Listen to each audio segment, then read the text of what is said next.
नमस्कार मित्रांनो, तुमच्या सर्वांचं स्वागत आहे सुपला शॉर्ट सिरीजमध्ये मिशन तलाठी अंतर्गत फक्त इंग्रजी व्याकरण या घटकामध्ये.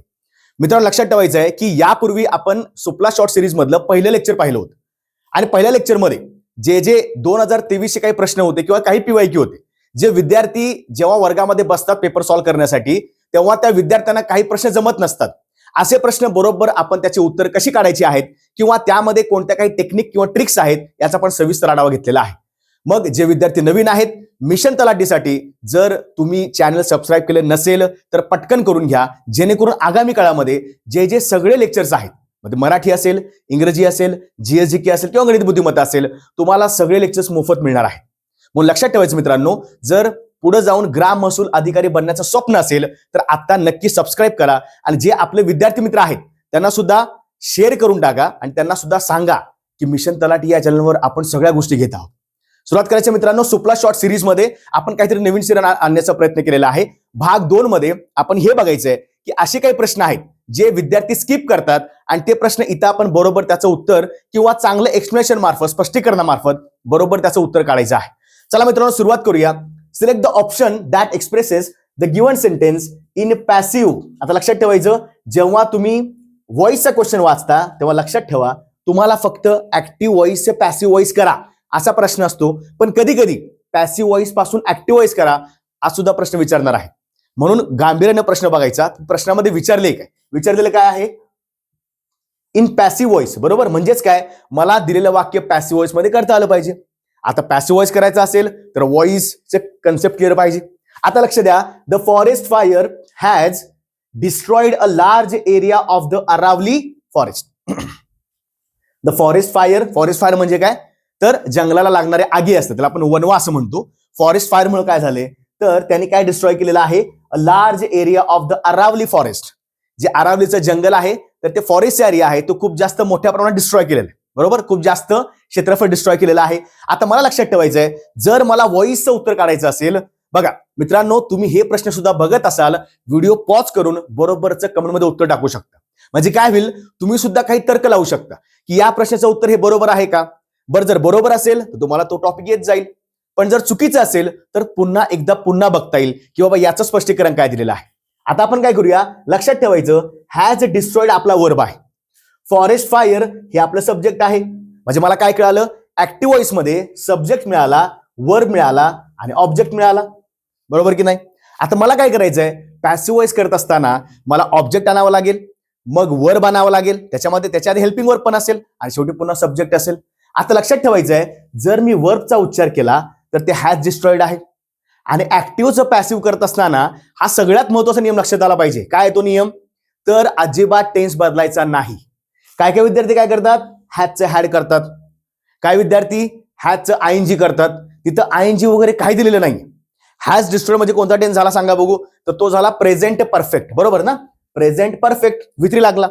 आता मला हे कळायला पाहिजे की जेव्हा मला पॅसिव्ह व्हॉइस करायचा आहे, मला त्याचा टेन्स चेंज करता कामा नाही.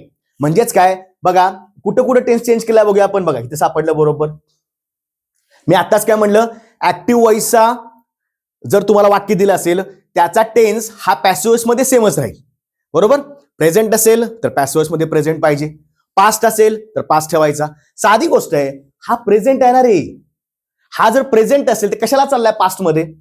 2-3 नियम जरी जाणून घेतले तरी आपण बरोबरचा पर्याय काढू शकतो. म्हणजे हा तर पर्याय कॅन्सल झाला. A large area of the Aravalli forest is destroyed, चाललंय कोणता टेन्स, हॅज, बरोबर ना. परफेक्टला चालू आहे, कशाला तुम्ही इकडे यायला लागला इजला. मला काय माहिती पाहिजे, जर माझ्या ऍक्टिव्ह व्हॉइस मध्ये हॅज हॅव असेल तर माझ्या पॅसिव्ह व्हॉइस मध्ये सुद्धा हॅज बीन आणि हॅव बीन लागेल, बरोबर ना. हॅड बीन गेलं, इज गेलं. आता बघा, the Aravalli forest has destroyed अजिबात नाही, पण a large area of the Aravalli forest has been destroyed, बरोबर बीन लागला बघा.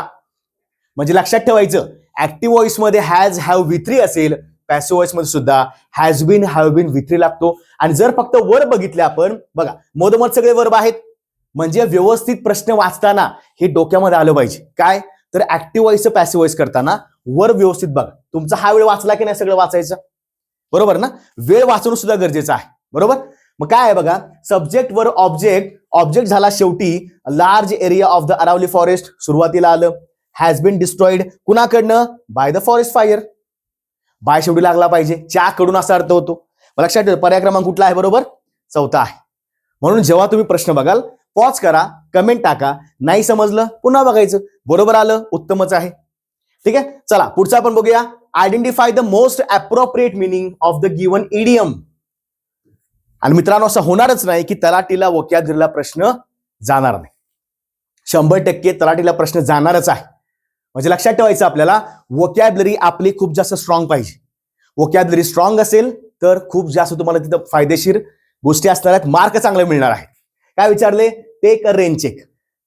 मित्रांनो ज्यांनी लेक्चर पाहिलं नसेल व्यवस्थित पहिले लेक्चर पाहून घ्या. मी काय सांगितलं होतं पहिल्या लेक्चरमध्ये की जेव्हा जेव्हा तुम्ही वोकॅब्युलरीचा अभ्यास करता, स्पेशली इडियमचा अभ्यास करता, इडियमचा शब्दशः अर्थ डोक्यामध्ये आणायचा, बरोबर. पण शब्दशः अर्थ आणल्यावर त्याचा एक वेगळा चांगल्या प्रकारचा अर्थ काढायचा. शब्दशः अर्थ पर्यायामध्ये हुडकायचा नाही किंवा पर्यायामध्ये शोधायचा नाही. काय सांगितलंय? Take a rain check. एवढंच कळालं, इथं काहीतरी चेक आहे, इथं रेन आहे. म्हणजे याचे आपल्याला शब्द कळतात, बरोबर ना. रेन म्हणजे पाऊस, चेक म्हणजे चेक करणे. आता बघा पर्याय बघा. To decline someone's invitation and postpone it for a future. ठीक आहे, चेक करूया आपण काय होते. To refuse to accept money from someone. To check the weather before leaving home. हे बरोबर त्यांनी शब्दशः अर्थ घेतला बघा. काय तर पाऊस चेक करा, रेन चेक करा, बरोबर आहे की नाही? इथं त्यांनी तोच अर्थ घेतला, पण शब्दशः अर्थ घ्यायचा नाही. मी मगाशी सांगितलं म्हणजे काय, तुम्हाला पाऊस चेक करायचा नाहीये. पाऊस कमी पडतोय, जास्त पडतोय, वादळ येणार आहे, असे पर्याय इथनं काढायचे पहिल्यांदा. म्हणजे काय, हा पर्याय पूर्ण कॅन्सल झाला. To be prepared for monsoon, शब्दशः अर्थ घेतला, पर्याय कॅन्सल झाला. आता लक्षात ठेवायचं नेहमी, to take a rain check म्हणजे काय? To decline someone's invitation and postpone it for future. Check करायचंय मला. चेक काय करायचंय? तर टू डिक्लाइन समवन्स इन्व्हिटेशन, कुणीतरी आमंत्रित केलं असेल तर त्याचं इन्व्हिटेशन थोडंसं त्याला विरोध करायचा आहे, डिक्लाइन करायचं आहे आणि कदाचित ते पुढं पोस्टपोन करायचं आहे. काय करून? चेक करून, असं लक्षात ठेवा. म्हणजे आपण काय केलं तर शब्दशः अर्थ काढायला गेलो, हे दोन पर्याय सापडले, ते कॅन्सल केले. पण त्यातनं एक वेगळा मला पर्याय मिळाला जो जास्तीत जास्त अर्थ सांगायला लागलाय. तो कोणता पर्याय आहे? पहिला पर्याय आहे. मग हे टेक्निक लक्षात ठेवायची. कोणताही एखादा जर तुम्ही शब्द वाचायला लागलाय किंवा इडियम वाचायला लागलाय, त्याचा मॅक्सिमम अर्थ सांगणारा एक मोठा पर्याय बघायचा. मोठा पर्याय तुम्हाला दिसला, कोणता आहे तो? पहिला पर्याय आहे. लक्षात, मग हे थोडंसं लक्षात ठेवायचं महत्वाचं आहे. म्हणजे idiom, phrases, one word substitution, synonym अँटोनिमला पोरं मार खातात आणि मग तलाठी होणं स्वप्न होणार नाही पूर्ण. आलं का लक्षात? म्हणजे आपलं काम काय आहे की जे प्रश्न विचारलेले आहेत किंवा असले प्रश्न विद्यार्थी सोडतात, स्किप करतात, स्किप अजिबात करायचं. ठीक आहे, चला पुढचा बघूया. Identify the most appropriate meaning of the given idiom.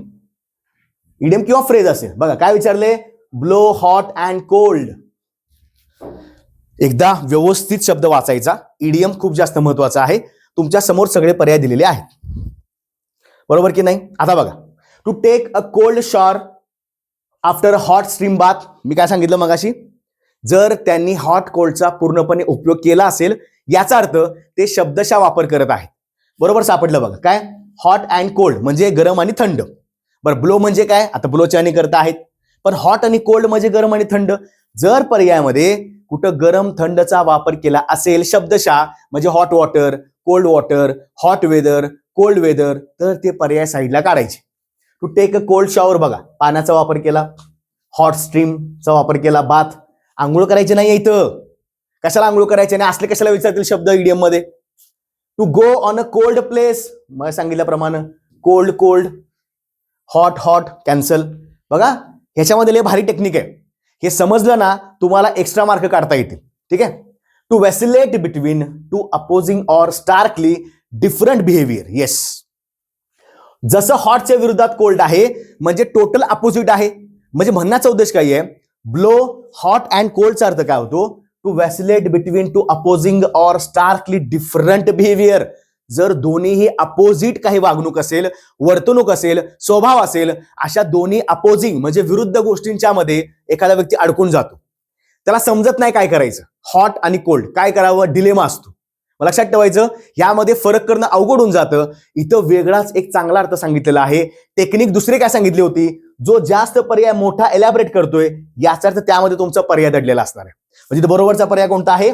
तिसरा. पुन्हा काहीतरी वायफळ पर्याय दिला बघा. काय? To mix hot and cold eatable items. कशाला गरज आहे इटेबल आयटम्स मिक्स करायची?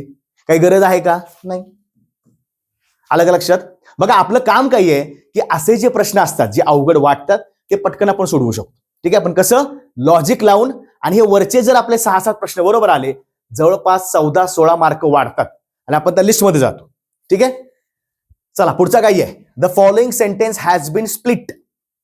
वेगळं होणे, स्प्लिट विभागणे, into 4 segments. Identify the segment that contains a grammatical error. मग असं कोणतं वाक्य आहे ज्यामध्ये ग्रॅमॅटिकल एरर आहेत?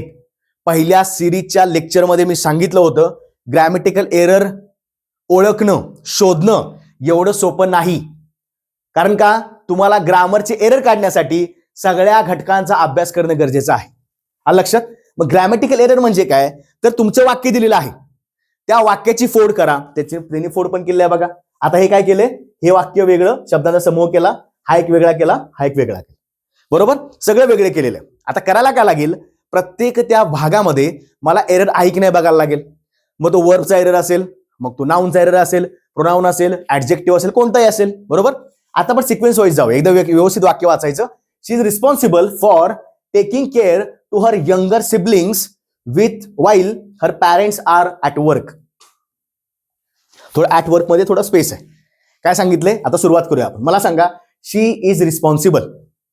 ती जबाबदार आहे, ती रिस्पॉन्सिबल आहे. यामध्ये काय एरर दिसतो तुम्हाला? काय एरर आहे का? माझा फोकस कशावर आहे?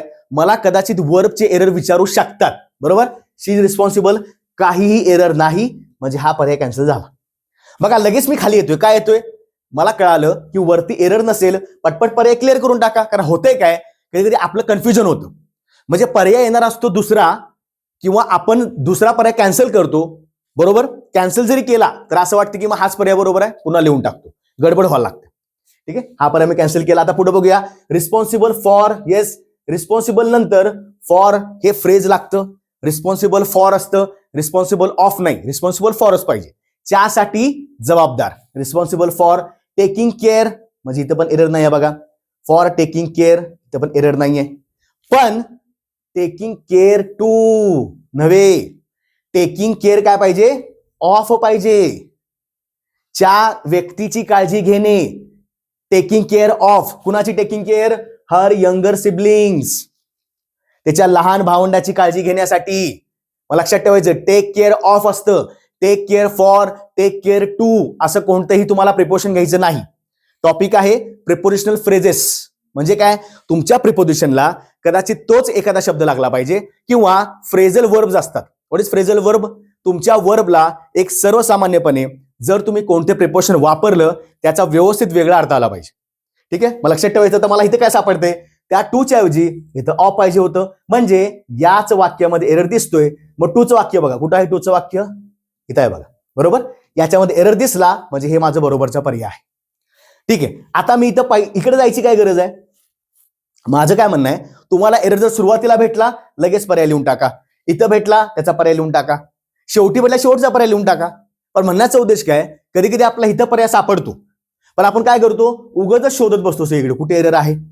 आता वाक्यात एकाच ठिकाणी एरर असेल ना, म्हणजे या ठिकाणी आपण आपला वेळ वाचवू शकतो. जेवढा वेळ चांगला वाचवाल तेवढं तुम्हाला जास्त वोकॅब्युलरीला वेळ मिळेल विचार करायला. पुन्हा आपल्याकडे 5 प्रश्न पॅसेजवर असतात, तिथे वेळ मिळेल चांगला. बरोबर? लक्षात काय आलं पाहिजे होतं? इथं टेकिंग केअर ऑफ पाहिजे होतं, टू दिलेला आहे. ठीक आहे, चला select the most appropriate form of the verb given in brackets to fill in the blank. प्रश्न काय आहे? She told me that she dash. काय विचारले बघा? Appropriate form of the verb given in the brackets.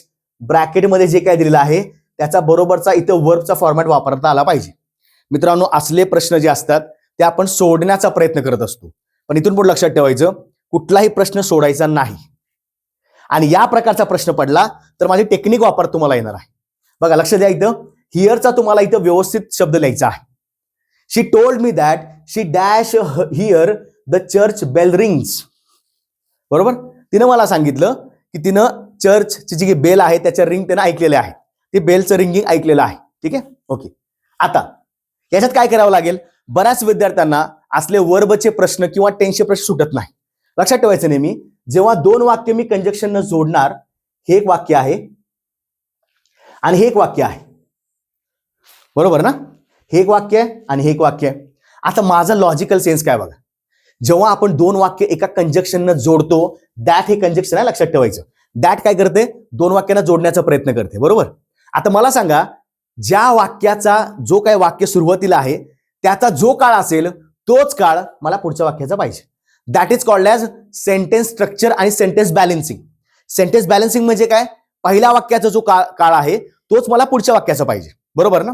आता common सेन्सची गोष्ट बघा, काय सांगितलं इथं, हा शी टोल्ड मी, इथला काळ कोणता सांगा मला, टोल्डचा काळ कोणता असतो, हा झाला V2, म्हणजे हा कोणता झाला, सिंपल पास्ट आहे. बघा लक्ष द्यायचं व्यवस्थित, असले प्रश्न पोरं स्किप करतात. टोल्ड आहे पास्ट टेन्स, मी आता काय सांगितलं, वाक्याचा जो पहिला काळ दिसतोय तोच काळ मला पुढे पाहिजे. म्हणजे काय आलं तर माझ्या लक्षात, पहिल्या वाक्याचा काळ जर पास्ट टेन्स असेल तर पुढच्या वाक्याचा काळ पण कसा पाहिजे, पास्ट टेन्स पाहिजे, कारण दॅट न जोडलेला आहे. दोन्ही गोष्टी एकाच काळामध्ये झालेल्या आहेत, पास्ट टेन्स पाहिजे की नाही. आता कॉमन सेन्सचा वापर करा. कुठलं पास्ट टेन्स आहे सांगा मला, कुठलं पास्ट टेन्स आहे, इज पास्ट टेन्स लागतो का, नाही. हॅज पास्ट टेन्स मध्ये असतं का, नाही. हॅज असतं का पुन्हा, नाही. पर्याय क्रमांक तिसरा, काय अवघड आहे, सिंपल पास्ट आहे. मग हिअरचं सिंपल पास्ट काय आहे, हिअरचं सिंपल पास्ट हर्ड आहे. काय विचारतो बघा, हिअरचा पास्ट आहे हर्ड, पण हा हर्ड वेगळा. मला कमेंटमध्ये उत्तर टाका, जरा स्वतः ऍक्टिव्ह राहायचा प्रयत्न करा. HEARD हे झालं हर्ड, हर्ड म्हणजे ऐकलं, हिअरचा पास्ट टेन्स, बरोबर ना? मग हे हर्ड काय आहे याचं मला कमेंटमध्ये उत्तर टाका. पण लक्षात आलं का, दोन वाक्य जोडली असतील, जो वाक्याचा पहिल्या वाक्याचा काळ असेल तोच मला त्याच बाबतीतला पुढचा काळ मला आला पाहिजे. This is called as sentence balancing. पण कमेंटमध्ये याचं उत्तर टाका, HERD हर्ड म्हणजे काय, म्हणजे मला पण कळेल की आपली पोरं इथं अभ्यास करण्यासाठी आलेली आहे. ठीक आहे, विश्वासू आणि अभ्यासू पोरं आपल्याला पाहिजे. चला पुढं, select the incorrectly spelled word. Incorrectly spelled word, incorrectly गडबड करायची नाही. काय विचारले, चुकीचं स्पेलिंग असणारं इनकरेक्ट, करेक्टली रॉंग राईट असले शब्द करा. Correct incorrect, right wrong. काय विचारले, incorrectly spelled word. A man was lying unconscious in a well and would have been dead if some passer by had not peeped. हे वेगळं आहे, not वेगळं आणि पिप्ड वेगळं, ऍक्च्युली एकत्र झालेलं आहे. नॉट पिप्ड, पिप म्हणजे पाहणे, इंटू किंवा डोकावणे, into the well and screamed for help. विचारले काय तर कोणत्या शब्दाचं स्पेलिंग चुकीचं आहे. हे सगळं रामायण वाचत जरी बसला तसं समजत नाही. काय करायचं, पर्याय बघायचे, बरोबर. काय विचारलेलं आपल्याला, इनकरेक्टली स्पेल्ड वर्ड विचारलेला आहे, याचा अर्थ 3 बरोबर असणार, एक चुकीचा असणार. मग आपण डिरेक्टली बघूया, पिप्ड बरोबर आहे, स्पेलिंग बरोबर आहे, पण विचारले काय मला, इनकरेक्टली, म्हणजे ज्याचं स्पेलिंग चुकीचं असेल तो माझा बरोबरचा पर्याय असणार. स्क्रीम्ड, पिप म्हणजे पाहणे, डोकावणे, पिप्ड, पिप लक्षात ठेवायचं, त्याचं V1 काय आहे, पिप आहे. स्क्रीम्ड ईडी लागला, पण V1 काय आहे, स्क्रीम. स्क्रीम म्हणजे ओरडणे, किंचाळणे. अनकॉन्शियस, थोडस बेदानुदावस्थेमध्ये किंवा शुद्धीमध्ये नसणारा व्यक्ती. पॅसर बाय, जो त्याच्या साईडनं जाणारा व्यक्ती, पास होऊन पुढे जाणारा व्यक्ती, जवळून एखादा व्यक्ती जाणारा, त्याला आपण म्हणतो पॅसर बाय. हे पण बरोबर आहे, हे पण बरोबर आहे. चुकलंय काय मित्रांनो, चुकलेलं इथं आहे अनकॉन्शियस. काय चुकलं सांगा मला, काहीतरी उलट सुलट दिसते ना बघा. अन बरोबर आहे, कॉन बरोबर आहे, शी बरोबर आहे, अनकॉन्शी बरोबर आहे, बरोबर. एवढं क्लिअर आहे. चुकलंय का बघा, त्यांनी काय केले, ओ इथं पाहिजे होतं आणि यू इथं पाहिजे होतं, असं पाहिजे होतं ना. त्यांनी काय केलं, यू इकडं आणि ओ इकडं, उलट सुलट झालं. याचा अर्थ काय, हेच चुकीचं आहे, म्हणजेच मला हा पर्याय पाहिजे होता, बरोबर. वाक्य पूर्ण वाचलं, काही समजलं नाही, पर्याय बघायचे, वेळ घालवायचा नाही. स्पेलिंग मध्ये डिरेक्टली पर्यायाला आला तरी चालेल, पण व्यवस्थित एकदा चेक करायचं कोणतं स्पेलिंगचं बरोबर किंवा कोणतं चुकीचं आहे. याच्यामध्ये 2 प्रकारचे प्रश्न कुठले पडतात, बरोबरचे स्पेलिंग सांगा, चुकीचं स्पेलिंग सांगा. ठीक आहे, चला पुढे बघूया. Select the most appropriate antonym. प्रत्येक ठिकाणी काय करायचं, एक थांबा घ्यायचा. आपण काय करतो, जेव्हा खूप दूर जायचं असेल ना, मुंबई ते समजा तिकडे नागपूरला, किंवा नागपूर ते खाली कोल्हापूरला, कोल्हापूर ते मुंबईला बसनं जायचं, बस काय करते, थांबा घेते बघा. थांबा म्हणजे काय, कुठं मेन ठिकाण आहे त्या ठिकाणी थांबावं लागतं, बरोबर ना. आता ते काय विचारले बघा, प्रश्न वाचताना इथं थांबा घ्यायचा. थांबा म्हणजे काय, इथं एक थोडंसं फोकस करायचा. विचारले काय, अँटोनिम म्हणजे काय, मला विरुद्धार्थी शब्द सांगावा लागेल. The politician's statement was ambiguous leaving the audience unsure of his true intentions. पॉलिटिशियनने जे काही स्टेटमेंट केलं होतं ते अँबिगियस होतं. आता अँबिगियस काय आहे बघा, थोडासा अवघड शब्द वाटणार आहे, पण आपण पण हुशार आहे. आपण काय करायचं, विचारले काय अँबिगियसचं थोडंसं विरुद्धार्थी सांगावं लागेल. आता ज्या लोकांना, ज्या विद्यार्थ्यांना अँबिगियसचा स्टेटमेंटचा अर्थ माहिती नाहीये किंवा अँबिगियस शब्दाचा अर्थ माहिती नाही, काय करा, politician statement was ambiguous leaving the audience unsure. आता मला सांगा, या राजकीय व्यक्तीनं असं काहीतरी स्टेटमेंट केलं असेल जे कदाचित संशयास्पद असेल, जे बरोबर नसेल, त्याच्यामध्ये जास्तीत जास्त शंका उपस्थित होऊ शकतात. मग असं लक्षात ठेवायचं, पॉलिटिशियन जर काही स्टेटमेंट करत असेल ते अँबिगियस असतं किंवा शुअर नसतं किंवा कदाचित थोडं चुकीचं असतं, रॉंग स्टेटमेंट असतं. आता मला कळालं अँबिगियस म्हणजे थोडासा निगेटिव्ह शब्द आहे, बरोबर ना. What is अँबिगियस? अँबिगियस म्हणजे संशयास्पद, बरोबर, जे खूप जास्त डाऊटफुल आहे, जे खूप जास्त डुबियस आहे, उगाच करायचं म्हणून केले, बरोबर ना. मला त्याचा अँटोनिम सांगायचं आहे. आता मला सांगा, हे वेग, वेग म्हणजे ज्याला काहीही अर्थ नाही, वेग म्हणजे अनक्लिअर, त्याच्यामध्ये डाऊटफुल आहे, डाऊट आहे, म्हणजे वेग आणि अँबिगियस सिनॉनिमस झालं. मला काय सांगितलंय, अँटोनिम, बरोबर. टेंटेटिव्ह, थातुर मातुर, अप्रॉक्सिमेटली. टेंटेटिव्ह म्हणजे न कळत आपण म्हणतो की चला टेंटेटिव्ह उद्या आपल्याला जायचं आहे, फिक्स आहे का ते, नाही. क्लिअर आहे का, नाही. म्हणजे हे पण झाला, बऱ्यापैकी सिनॉनिम झाला, एकदम सिनॉनिम नाही पण जवळपास सेम झाला. मला अँटोनिम पाहिजे, क्लिअर, डुबियस. डुबियस आणि अँबिगियस हे एकमेकांचे सिनॉनिमस आहेत. डुबियस, अँबिगस असं लक्षात ठेवायचं, म्हणजे डाऊटफुल, संशयास्पद. मला सांगा, हे दोन्ही सिनॉनिम झाले तर राहिला कोणता, क्लिअर. हे बरोबर अँबिगियसचं अँटोनिम आहे. मग अँबिगियस म्हणजे क्लिअर नसणे, वेग असणे, डाऊटफुल असणे, त्याच्या विरुद्धार्थी काय येणार, क्लिअर येणार. म्हणजे बघा, करायचं काय, तर जो शब्द विचारलेला आहे त्याचे आधी सिनॉनिम ओळखून घ्यायचे. सिनॉनिम तुम्हाला काय काय सापडले, अँबिगियसचं सिनॉनिम काय सापडलं, डुबियस सापडलं, टेंटेटिव्ह सापडलं किंवा कदाचित तुम्हाला वेग सापडलं. तर हे 2-3 पर्याय साईडला काढून जो शिल्लक राहील तो लक्षात ठेवायचा, तुमचा बरोबरचा पर्याय असणार आहे. लक्षात. तर वोकॅब्युलरीचा अभ्यास करण्यासाठी ज्या ज्या विद्यार्थ्यांना गरज आहे त्यांनी आपलं हे जे मिशन तलाठी चॅनल आहे हे पटकन सबस्क्राईब करून घ्या. आगामी काळामध्ये भरपूर जास्त दर्जेदार आपण लेक्चर घेणार आहोत. इंग्रजी व्याकरण असेल, मराठी असेल, जीएस असेल किंवा गणित बुद्धिमत्ता असेल. आलं का लक्षात? चला पुढे जाऊया आपण. Next, select the most appropriate meaning of the given idiom. पुन्हा इडियम, मुद्दाम मी असे काही प्रश्न घेत आहे जे आपल्याला थोडेसे अवघड वाटतात. मग लक्षात ठेवायचं, अवघड तर सगळ्यांनाच वाटत असतं. या ठिकाणी जो व्यक्ती अटेम्प्ट करेल त्यालाच कदाचित इथं मार्क मिळणार आहेत. To hit the bull's eye. आपण सुद्धा अभ्यास करत असताना to hit the bull's eye केलं पाहिजे. मित्रांनो, तुम्ही एखादा गेम पण बघितला असेल बघा, असं गोल असतं पूर्ण, बघितलंय कधी? असं गोल असतं बघा, याच्यामध्ये वेगवेगळे कलर असतात, ठीक आहे, आणि शेवटी असा एक बरोबर बिंदू असतो आणि तर मार्किंग केलं असतं बघा. इथं ह्याच्या जवळ 10 मार्क, इथं थोडंसं 9 मार्क, इकडं 8 मार्क, इकडं 7, इकडं असं असतं. हे झालं तुमचं आय. आय म्हणजे मधला भाग, डोळा. आता इथं बुल, बुल म्हणजे बैल, पण मग बुल म्हणजे बैलाच्या डोळ्याला मारायचं नाहीये. हिट म्हणजे मारणे, मारा करणे. म्हटलं ना, शब्दशार्थ घ्यायचा नसतो, लक्षात ठेवायचं, ठीक आहे. आता मी असं चित्र काढलेलं आहे, तर मी काय केलं, ते असं असतं बघा, एक आपण असं त्याला धरतो आणि असं मारतो, बरोबर, बरोबर ना. हे बरोबर इथं असं घुसतं. मग समजा इथं जवळ असेल तर मला चांगले मार्क मिळतात, इकडे लांब पडले तर थोडं जास्त कमी मार्क, म्हणजे कमी कमी मार्क असं मिळणार, बरोबर ना. आता आय म्हणजे काय, हा मधला भाग. म्हणजे मला सांगा, जर मी बरोबर एखादी गोष्ट एक्झॅक्टली त्या ठिकाणी पिन केली किंवा बरोबर हिट केली, याचा अर्थ काय, मी माझं लक्ष्य पूर्ण करण्याचा बरोबर प्रयत्न करत आहे. माझा जो काही गोल आहे, जो माझं काही ध्येय आहे, लक्ष्य आहे, ते मी बरोबर पूर्ण करण्याचा प्रयत्न करतोय, असं काहीतरी होऊ शकतं. बरं, याच्यामध्ये बैल, याच्यामध्ये कुठला खेळ, असा कुठला उल्लेख असेल का, दिला असेल तो पर्याय कॅन्सल करायचा, बरोबर. To be misjudged, to be exactly correct, to the point, की टू गेट डिस्ट्रॅक्टेड. कसं डिस्ट्रॅक्ट होईल, बुल आयला क्लिक करताना किंवा हिट करताना.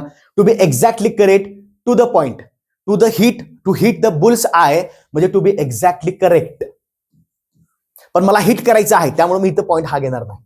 आलं का लक्षात? म्हणजे लक्षात ठेवायचं, जेव्हा तुम्ही बुल्स आयला हिट करता, तुम्ही हिट करता म्हणजे काय करता, बरोबर एक्झॅक्टली करेक्टच सांगता. जसं की मी एक्सप्लेन करायला लागलो, याचा अर्थ काय, to hit the bull's eye म्हणजे मी बरोबर एक्सप्लेन करत आहे. आलं लक्षात? बघा, मी याचं एक चित्र काढलं, हे तुमच्या डोक्यात अजिबात जाणार नाही आता. म्हणून वारंवार विद्यार्थ्यांना काय सांगत असतो, अभ्यास करताना अशा काही गोष्टी करा, समोर चित्र आणा, काही गोष्टी समोर आणल्या, काल्पनिक अवस्थेमध्ये आणल्या की बरोबर क्लिक होत. ठीक आहे, आणि याच्यावर विश्वास ठेवायचा की जमतं आपल्याला. फक्त काय होतं, आपलं थोडंसं गडबड होते, गोंधळ होतो, परीक्षेचं टेन्शन थोडंसं आलं की काही गोष्टी थोड्याशा वेगळ्या प्रकारात बाहेर येतात. ठीक आहे, डिस्टर्ब होणं साहजिकच आहे, ते मेंटल आपली टेंडन्सी आहे. पण मग आपली परीक्षा पण तेवढीच महत्वाची आहे.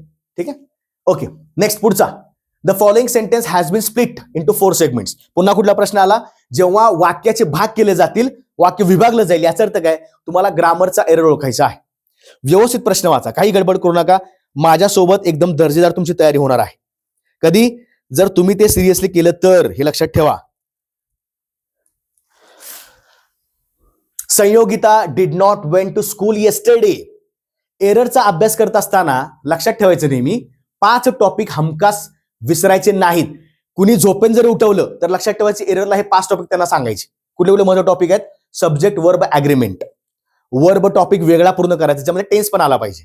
त्याच्यानंतर preposition very important, conjunction very important, आणि सगळ्यात महत्वाचा व्हॉइस स्पीच चांगला करायचा. व्हॉइस स्पीच मध्ये काय काय वेळा V3 चे घोळ असतात किंवा कधी ING घोळ असतो. मला लक्षात ठेवायचं हे सगळं आता व्यवस्थित बघा. टॉपिक म्हणजे सेंटेन्स एकदम सिंपल आहे, गडबड होऊ शकते.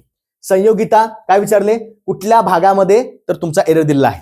मला कॉमन सेन्सची गोष्ट आहे, हा जर एक भाग असेल याच्यामध्ये कुठला एरर दिसतो तुम्हाला, काय संयोगिता मग स्पेलिंग चुकीचा आहे, कुणी सांगितलं तुम्हाला तिथं स्पेलिंगची एरर करायला. विचारलं का संयोगिता, ह्याच्यामध्ये एरर दिसत नाहीये, एकदम काहीतरी आगाऊपणा केलेला आहे इथं, याच्यात माझ्या एरर इथं मिळणार आहे का मला, नाही. मला एररचं काहीतरी शब्दाचं वाक्य पाहिजे. डिड नॉट वेंट, हा वर्ब टॉपिक सांगितला होता मगाशी, वर्ब बॅलन्स करायला पाहिजे. बघा, डिड नॉट नंतर वेंट कसं लागेल, सामान्य गोष्ट आहे. हे तुम्ही स्वतः लक्षात ठेवायचं.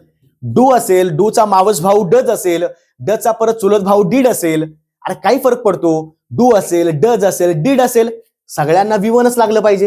आणि हे काय झाले, हे V2 झाले. आता मला कळायला लागले की वेंटच्या ऐवजी काय पाहिजे, इथं गो पाहिजे होता, कारण गो हा V1 आहे, वेंट हा V2 आहे, बरोबर ना. मग इथं लक्षात ठेवा, इथं बघा डिड नॉट वेंट कुठे दिसते आपल्याला, इथं डिड नॉट वेंट, हे चुकीचं आहे, माझा पर्याय बरोबर आहे. आता मला सांगा, इथं तुमचा पर्याय निघाला, कशाला पुढे चाललाय, टू स्कूल येस्टरडे. तुमचा वेळ वाचवण्यासाठी एवढंच उत्तर काढा आणि खाली बरोबर क्लिक करा. आलं का लक्षात. म्हणजे उगच आपला पुढे पुढे वेळ जाण्यापेक्षा तुमच्या मेंदूला माहिती आहे 200% हाच एरर आहे, तरीही काही विद्यार्थी पुढे पुढे पुढे आगाऊपणा करत असतात. काही करायची गरज नाही, इथे एरर सापडला पटकन सोडवायचं. आलं लक्षात. एकदम सिंपल वेनं जे चांगल्या प्रकारे तुम्हाला परीक्षेला लक्षात राहील अशा काही गोष्टी मी सांगत आहे. त्यामुळं व्यवस्थित शेवटपर्यंत लेक्चर पाहायचं. Identify the wrongly spelled word. बघा मगाशी काय बघितलं, इनकरेक्टली स्पेल्ड वर्ड, आता काय बघितलं, रॉंगली स्पेल्ड वर्ड. दोघांचा अर्थ सेमच आहे. इनकरेक्ट म्हणजेच रॉंग. आणि काय विचारले, हा पुढे पण बघा, choose the option with the correct spelling.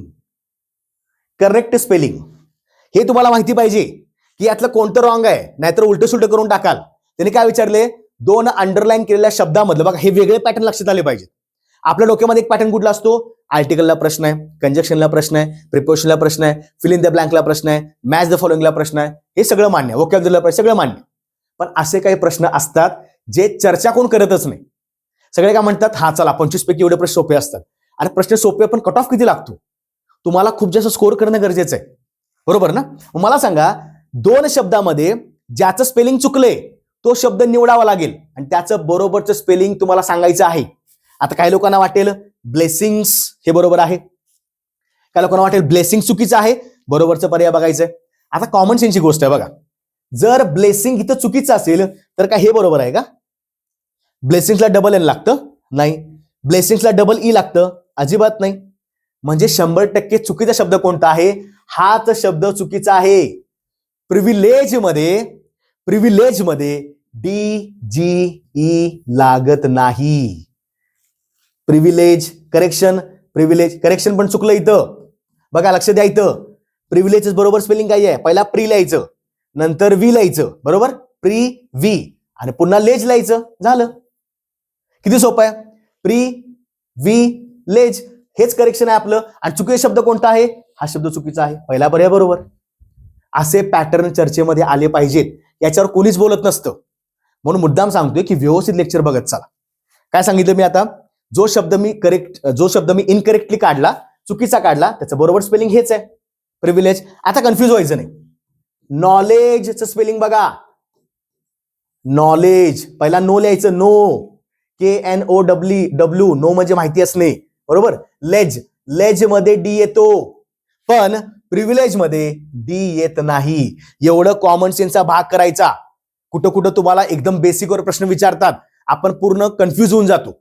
आणि हे आपल्या वापरातले शब्द आहेत, असा नॉलेज काही वेगळा मोठा शब्द नाहीये. ठीक आहे. Okay, next. The given sentence has an error. दिलेल्या वाक्यामध्ये एरर दिलेला आहे, तुम्हाला एरर ओळखायचंय. Select the option with the correct sentence. हा, हे वाक्य दिलेलं आहे, तुम्हाला करेक्ट सांगायचं आहे कोणतं आहे. Sudhir has been stayed here since his aunt left him. मग अजूनही सांगतोय, व्यवस्थित असले प्रश्न आपल्याला एक्झामला सुटत नसतात. जरी सुटले तर ते बरोबरचे पर्याय आपण त्या पर्यायापर्यंत पोहोचत नसतो. ठीक आहे. Sudhir has been stayed here since his aunt left. आपण सगळ्याच गोष्टी मराठीमध्ये करायला जातो. कसं करतो? Sudhir has been stayed here, Sudhir या ठिकाणी थांबला आहे. Since his aunt left him, जेव्हा त्याची ऑन्ट त्याला सोडून गेली त्यापासून तो इथेच थांबलेला आहे. हे मराठीमध्ये ऐकायला सोपं वाटतं. मराठी व्याकरणाचा तास नाही, हा इंग्रजी व्याकरणाचा तास आहे. आलं लक्षात? इंग्रजी व्याकरणामध्ये मराठी व्याकरणासारखेच काही नियम माहिती असणं गरजेचं आहे, बरोबर. आता मला सांगा, जर असं कुठलं वाक्य दिलं असेल, लक्षात ठेवायचं, नेहमी एक तुम्हाला मी गोष्ट सांगतो. काय करायचं इथं? तर ह्या सिन्सला मला थोडंसं अंडरलाईन करायचं आहे. बघा, सिन्सने काय केलं? ही इज ऑन्ट लेफ्ट हिम, हे एक वाक्य आहे. Sudhir has been stayed here, कधीपासून? तर ऑन्ट लेफ्ट झाल्यापासून. दोन्ही वाक्य जोडलेली पण आहेत, पण लक्षात ठेवायचं, सिन्स प्रिपोजिशन पण असतं, सिन्स कंजक्शन पण असतं. लक्षात ठेवा, सिन्स ऍडव्हर्ब आहे, सिन्स प्रिपोजिशन आहे, सिन्स कंजक्शन पण आहे. आता म्हणण्याचा उद्देश काय आहे लक्षात घ्या. सिन्स हिज ऑन्ट लेफ्ट हिम, त्याची ऑन्ट त्याला सोडून गेल्यापासून, च्यापासून लक्षात ठेवायचं. कधीपासून? ऑन्ट सोडून गेल्यापासून. सुधीर याच ठिकाणी राहत आहे. मग सुधीर याच ठिकाणी राहत असेल, राहण्याची क्रिया चालू असेल, तर मला इथं हॅज बीन स्टेड ऐवजी मला इथं हॅज बीन ING पाहिजे. हॅज बीन आयनचा पर्याय कोणता सांगतो बघा, कोणता इथं? Sudhir has been staying, have stayed, had stay, have been, पहिला पर्याय बरोबर. कधी? सिन्स आणि फॉरच्या वाक्यामध्ये लक्षात ठेवायचं, प्रेझेंट परफेक्ट कंटिन्युअस किंवा पास्ट परफेक्ट कंटिन्युअस असे ऑप्शन येऊ शकतात. सिन्स वाक्य आहे, मला प्रेझेंट परफेक्ट कंटिन्युअस पाहिजे होता, मी काय केलं? स्टेडच्या ऐवजी त्या स्टेडला मी ईडी काढून बरोबर ING लावला. कारण का? सुधीरची राहण्याची क्रिया अजून सुद्धा चालू आहे. मग क्रिया चालू असेल, आधीपासून सुरू झाली असेल, आता पण चालू असेल, त्यासाठी माझ्याकडे प्रेझेंट परफेक्ट कंटिन्युअस वाक्य पाहिजे. प्रेझेंट परफेक्ट आणि कंटिन्युअस, कोणता? ING, बरोबरचा पर्याय पहिला. लक्षात? असले प्रश्न तुम्हाला कुणीही सांगणार नाही. म्हणून महत्वाचं काय आहे, जेवढ्या चांगल्या प्रकारे तुम्हाला या चॅनलचा लाभ घेता येईल तेवढं घेत चला. मिशन तलाठीचा फायदा हाच आहे, काय? तुम्हाला बरोबर प्रॉपर गायडन्स केला जाईल, मार्गदर्शन केलं जाईल, आणि बरोबर कुठले प्रश्न विचारतात, कशी स्ट्रॅटेजी करायची, किंवा या प्रश्नाबद्दल कोणी बोलत नाही. असले प्रश्न आपल्याला हमखास मार्क मिळवून देतात, पण याच्यावर स्ट्रॅटेजी करणं किंवा बरोबरचं उत्तर काढणं गरजेचं आहे. म्हणून कन्सेप्ट टू क्लॅरिटी, कन्सेप्ट सांगितली, क्लिअर पण केलं, हे जास्त महत्वाचं आहे. पुढचा, सिलेक्ट द इनकरेक्टली स्पेल्ड. अच्छा, मला वाटतं हे झालेलं आहे मगाशीच. ओके, हा, select the most appropriate meaning of the given idiom. दिलेला इडियमचा बरोबरचा अर्थ सांगा. अप्रोप्रिएट मिनिंग व्यवस्थित वाचायचं, पॉज करायचा, ऑप्शन टाकायचा, प्रत्येक वेळी आता सांगत बसणार नाही. Stealing someone's thunder, stealing someone's thunder, मगाशी सांगितल्याप्रमाणे दोन गोष्टी लक्षात ठेवायच्या. काय? शब्दशः अर्थ घ्यायचा नाही बरोबरच्या पर्यायामध्ये.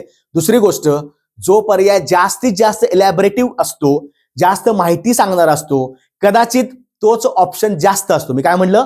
कदाचित, प्रत्येक वेळी नव्हे, कदाचित तो ऑप्शन जास्त येऊ शकतो. To prevent someone from, okay, stealing someone's thunder. Stealing काहीतरी स्वतःमध्ये काही त्याला आकर्षित करणे, स्टील करणे, स्वतःमध्ये आणणे. स्टील म्हणजे चोरी पण होतं, स्टील म्हणजे चोरी करणे पण होतं, पण स्टील म्हणजे आपण काही गोष्टी इकडे स्वतःमध्ये आणतो. स्टीलिंग समवन्स थंडर, कुणाच तरी एखाद्याच्या गोष्टी स्वतःमध्ये आणणे. थंडर म्हणजे काय? त्याचा लुक असेल. आता थंडर म्हणजे वीज असा अर्थ होतो, वीज, कडकडाट, विजेंचा कडकडाट. वीज आणत बसायचं नाही. लक्षात? काय सांगितलेलं इथं? To prevent someone from having success by doing whatever that person was planning to do, to play the role of someone else in games. इथं गेमचा कुठलाही उल्लेख नाही, गेमचा उल्लेख कुठलाही नाही. टू क्रिएट नॉईज, त्यांना असं वाटतंय की थंडर म्हणजे वीज, मग विजेचा खूप जास्त आवाज होतो, त्यांनी मुद्दाम हा पर्याय टाकलेला आहे, हा पण पर्याय येणार नाही. To take opportunity from someone and performing well, हा पण थोडासा वेगळा वाटतो, पण लक्षात ठेवायचं टू स्टील समवन्स थंडर म्हणजे काय, to prevent someone from having success. एखाद्या व्यक्तीला जर समजा ध्येयाकडे पोहोचायचं असेल, त्याला मागं खेचणं. बघा लक्षात ठेवायचं, अशा लोकांची प्रवृत्ती असते. काय करायचं, समजा कोणी पुढे चाललाय, त्याला चांगलं होऊ द्यायचंय, चांगलं पुढे जायचंय, त्याला मागं खेचायला लागतं. सिलिंग काय, having success by doing whatever that person was planning to do.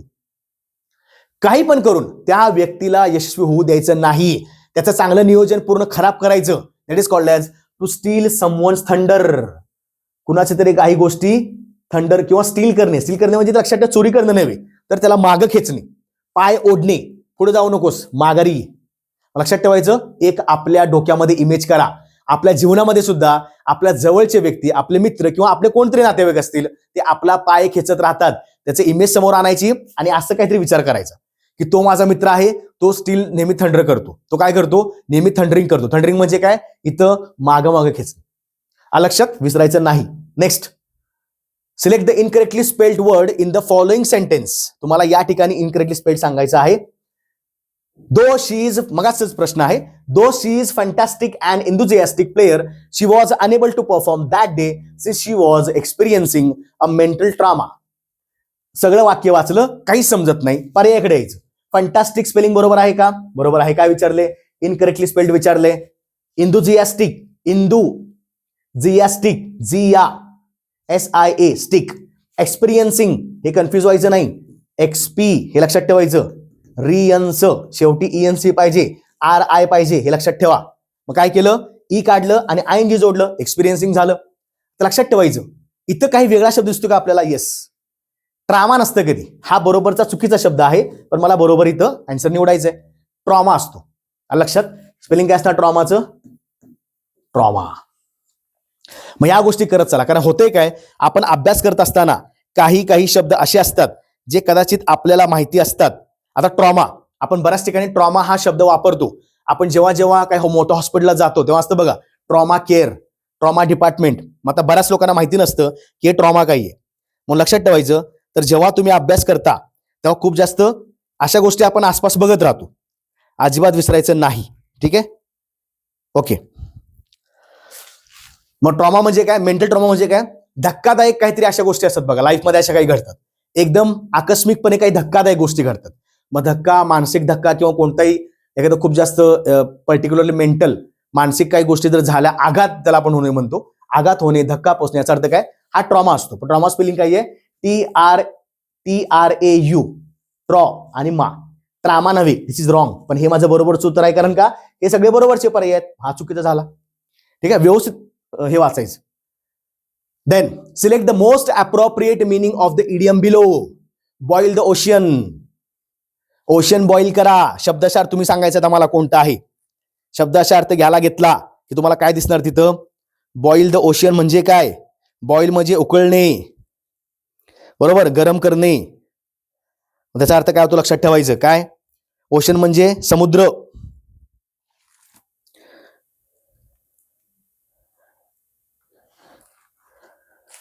सांगा, बॉईल द ओशियन मग काय, स्टो घ्यायचा, समुद्र घ्यायचा, त्याला बॉईल करायचं, असा अर्थ होणार आहे का, शब्दाचा अर्थ घ्यायचा नाही. बरं, कुठं असेल तर लगेच कॅन्सल करूया. Okay, scared of taking responsibilities, not taking risk and keeping things simple, using the ocean water effective. हे बघा, हे सापडलं बघा इथं. काय, ओशन, ओशन. कशाला शब्दाचा अर्थ घेताय, कॅन्सल करा. म्हणजे माझं म्हणणं आहे की तुम्हाला सोप्या भाषेमध्ये जो एकदम बरोबरचा पर्याय आहे त्या ठिकाणी जरी पोहोचवलं तरी तुम्हाला बरोबरचा पर्याय मिळणार आहे, हे लक्षात ठेवायचं.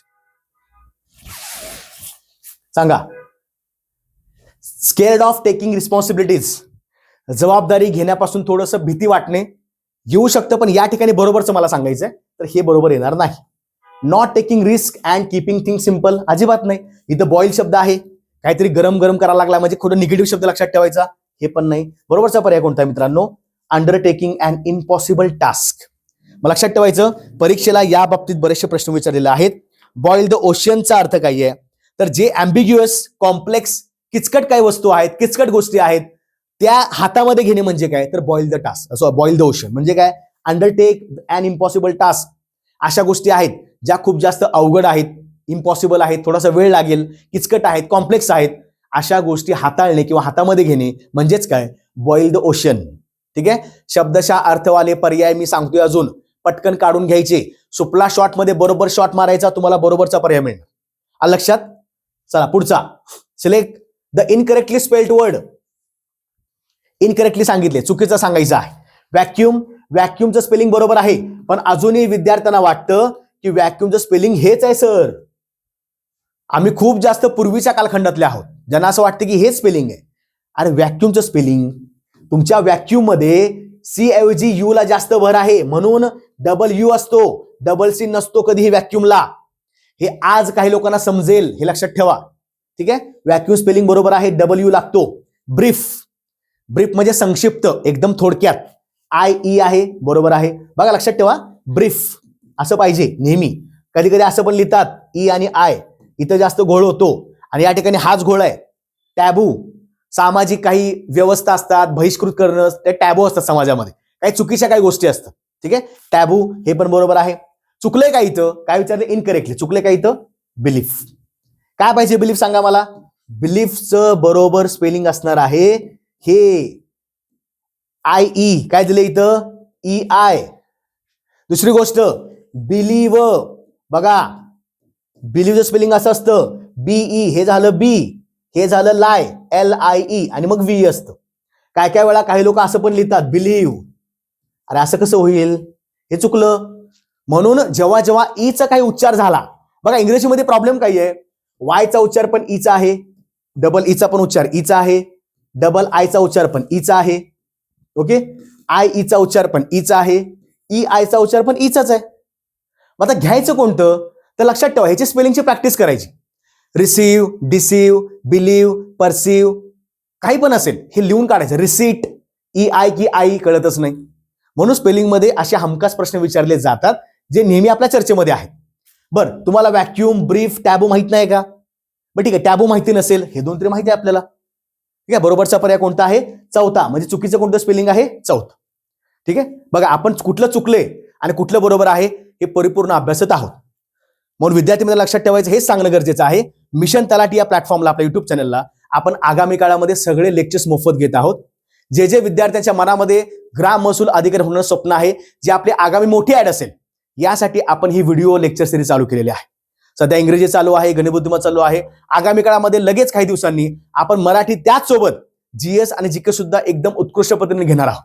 म्हणून आपल्या मित्रमैत्रिणींना शेअर करत चला. आणि लक्षात ठेवायचं, सबस्क्राईब केलं नसेल सबस्क्राईब करत चला आणि स्वतः कमेंट सुद्धा टाका की कोणतं लेक्चर आवडलं, काय तुम्हाला अजून कुठल्या गोष्टी शिकायच्या आहेत, जे काय असेल, जेणेकरून इथं इंटरॅक्टिव्ह सेशन झाला पाहिजे. अलग लक्षात. तर बरोबर ही आपली सगळी टीम असणार आहे, व्यवस्थित तुम्हाला मार्गदर्शन करेल. वेगवेगळ्या विषयामध्ये सगळे लोक तज्ञ आहेत. म्हणून मिशन तलाठीच्या प्लॅटफॉर्मला फक्त तलाठी विद्यार्थ्यांनी सबस्क्राईब करून एक चांगलं तुम्ही अभ्यासाच्या याच्यामध्ये तुमचा दिशा तुम्हाला दाखवायची गरज आम्हाला आहे. पण लक्षात ठेवायचं, एकत्र येऊन आपण चांगल्या गोष्टी करू शकतो. की आमचा काही जो काही एक्सपिरियन्स आहे, अनुभव आहे, तुमच्या काही गोष्टी थोड्या कमी असतील, याच्यामध्ये काही गोष्टी त्या चांगल्या करून आपण मार्कामध्ये काही इम्प्रूव्हमेंट करू शकतो. म्हणून आगामी टार्गेट असेल मिशन तलाठी ग्राम महसूल अधिकारी. लक्षात ठेवायचं, हे नक्की चॅनल सबस्क्राईब करा आणि भरपूर विद्यार्थ्यांना शेअर सुद्धा करत चला. व्हिडिओ कसा वाटला नक्की सांगायचं आहे. लाईक, शेअर, सबस्क्राईब करून दाखवा की आम्हाला आगामी काळामध्ये सर तलाठी व्हायचंच आहे. लक्षात. पुन्हा भेटायचं आहे. जय हिंद, धन्यवाद.